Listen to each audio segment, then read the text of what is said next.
you make sure that they are prepared, and you save them on the USB in a PDF format, and then you launch your application. Now, in the process of launching your application, then you just upload the documents one by one as you go until you complete. And until such a time that you get an acknowledgement letter, you have not completed your application process. So now our appeal is to the 1,600 applicants that have an incomplete application, that between today and tomorrow, please track your application, make sure that you upload all the documentations, and then until at that particular stage where you get an acknowledgement letter that yes, indeed, your application has been received. Now, just for the benefit of the viewers, who should apply before the closing date? Everybody. Technically everybody. Our undergraduate, the VTCs, and the postgraduate. So both local and international.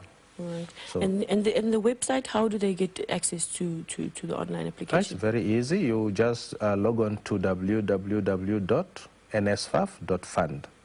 And then you go to, there's many options. Either you check now the eligibility, if you want maybe just information. If you want also to start your application, you go to launch your application 2019.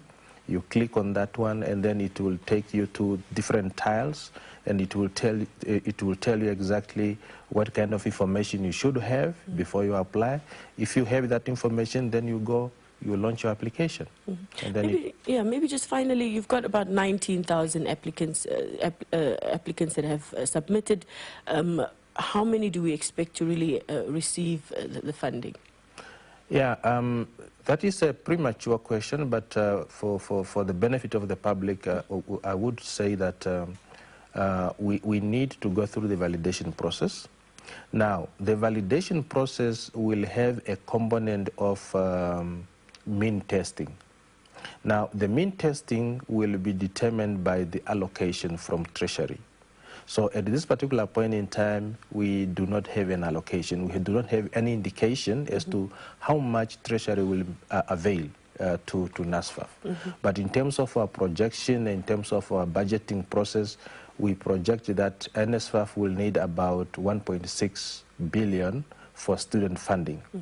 Now, if then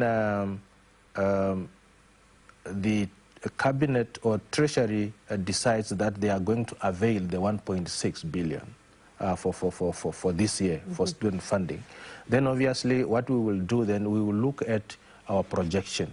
Now, that particular 1.6 billion, what is the number that we have considered in terms of the continuing student and the projected new intake?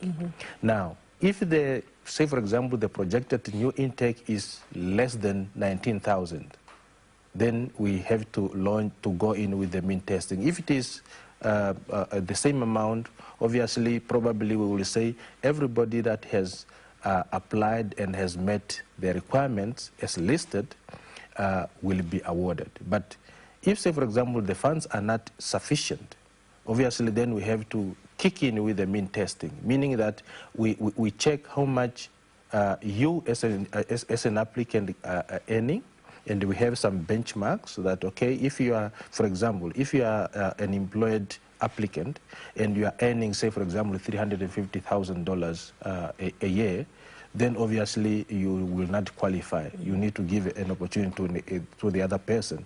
And also the other things, like, for example, if your combined parental income is about 750,000, then obviously you will not qualify. You must make